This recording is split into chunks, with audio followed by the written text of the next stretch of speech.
신혼부부나 사회초년생들이 그 나이대에 5천만 원이면 전 재산이거든. 어디 갈 데도 없어. 근데 그 돈을 한 번에 날린다는 거, 찾을 수 있는 방법이 거의 없어. 이 문제의 가장 큰 두 가지의 포인트가 있어. 내가 최근에 그 기사를 하나 봤는데 부동산에 대해서 나온 기사였어. 근데 거기에 전세 사기, 부동산 전반적인 사기에 관련된 건수가 매년 증가하고 있는 거야.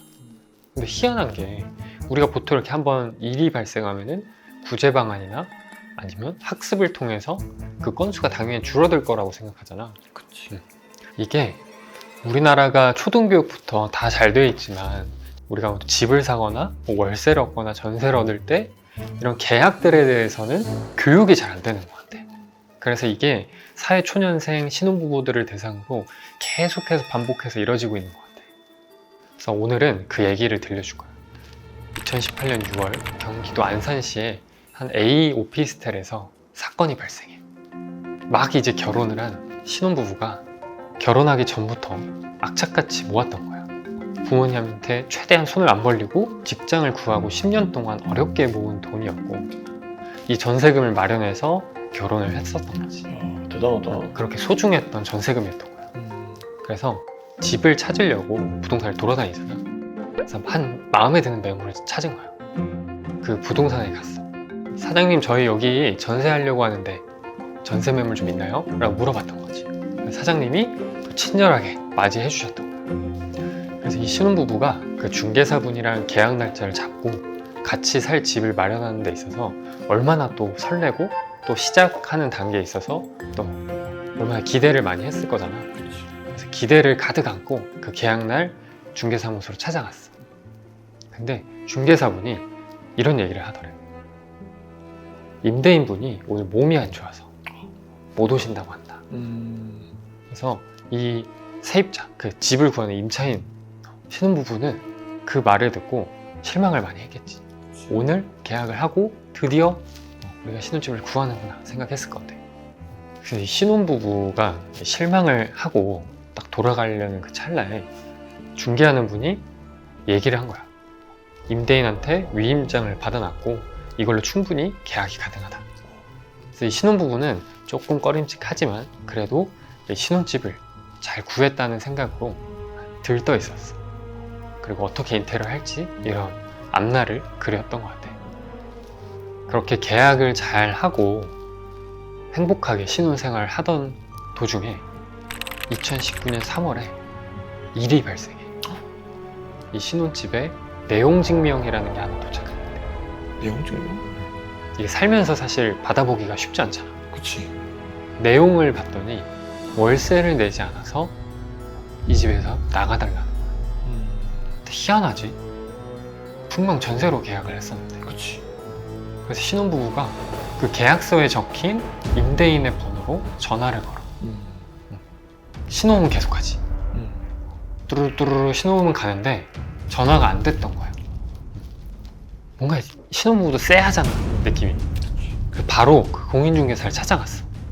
근데 문을 닫았더래. 아무리 연락해도 연락을 안 받고 문도 닫혀있더래. 뭐야? 이 부부는 어떻게 했을까? 집주인을 찾아갔나? 맞아, 바로 집주인을 찾아갔어. 그때 어떻게? 연락도 안 받는다면서? 부동산 계약서에 보통 연락처랑 주소가 들어가잖아. 그래서 연락이 안 돼서 그 밑에 있는 주소로 찾아갔던 거야. 근데 다행히 그 주소가 맞았던 거지. 그 문 앞에서 기다리다가 집주인을 만났어, 드디어. 만나가지고 이 상황을 얘기를 했더니 집주인도 당황하더래.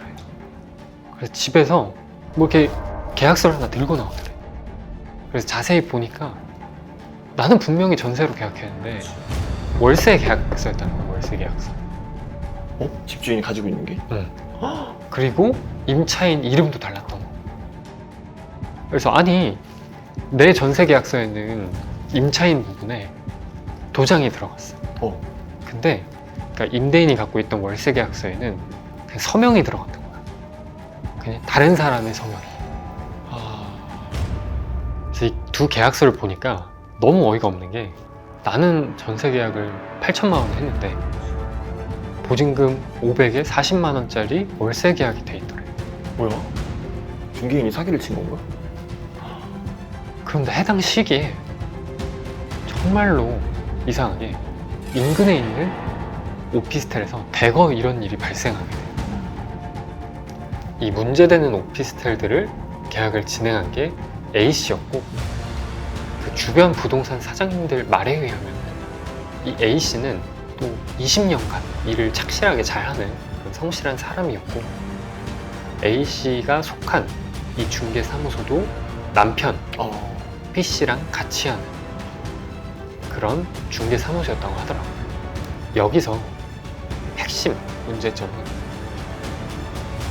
이 신뢰를 이용해서 임대인들한테는 내가 월세 계약을 위임받아서 체결하겠다라고 얘기를 했던 거고 그걸 몰랐던 임차인한테는 전세로 받아서 그 차액을 사기를 친 그런 사건이 되는 거예요.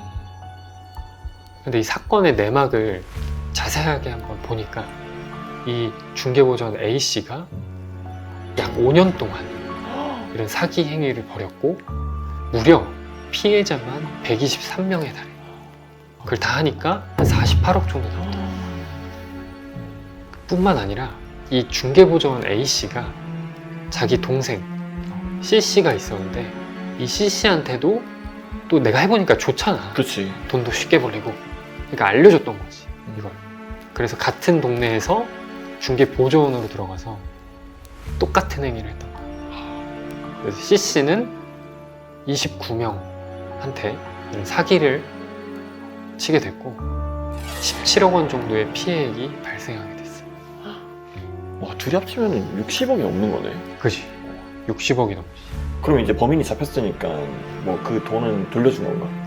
이 두 자매가 구속되고 나서도 그때 얘기했던 게 야, 우리는 뭐 생활비 쓰느라 돈이 없다 이제. 돌려줄 돈이 없는데 어떡하냐. 이렇게 얘기를 하는 거야.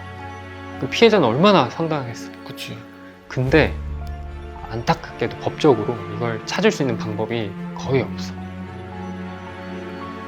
아니 그러면은 뭐 나도 그렇고 많은 사람들이 그렇겠지만 뭐 사회초년생들이나 신혼부부들은 이런 것들에 이런 범죄 행위에 노출될 가능성이 높을 것 같은데 이런 걸 사전에 예방하려면 어떻게 해야 될까? 그치. 이런 문제는 무조건 사전에 예방을 해야 돼. 그 이후 사후 처리가 안 되는 문제들이거든. 그래서 내가 오늘 곰곰이 한번 고민을 해봤는데 이 문제의 가장 큰 두 가지의 포인트가 있었어. 첫 번째는 임대인과 직접 만나지 않았고 그 임대인이 나왔더라도 또 전화로 그때 사기를 친 것처럼 직접 만나는데 임대인이 연기자일 수도 있잖아. 그렇게까지 하는구나. 할 수도 있지. 그래서 그럴 때는 신분증을 꼭 확인해 봐야 되고 근데 그때 국번 없이 1382에 전화해서 이 신분증이 진짜 신분증이 맞는지 확인을 해야 돼. 그리고 이 신분증과 등기부등본을 비교해서 같은 사람이 맞는지 확인을 해봐야 돼. 그 두 번째는 이 사건에서 가장 크게 실수한 부분이 있어.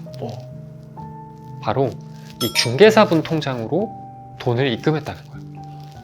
아무리 위임을 받았다고 하더라도 돈은 꼭 그 사람 통장에 입금을 해야 돼. 그 사람이라는 게 임대인, 등기부상의 소유자 이렇게 똑같이 맞아야 되는 거지.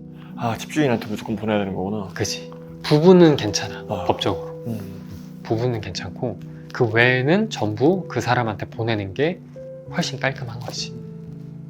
그리고 세 번째는 만약에 집주인이 정말 부득이하게 못 나오는 경우에 나라면 계약을 안 할 것 같아.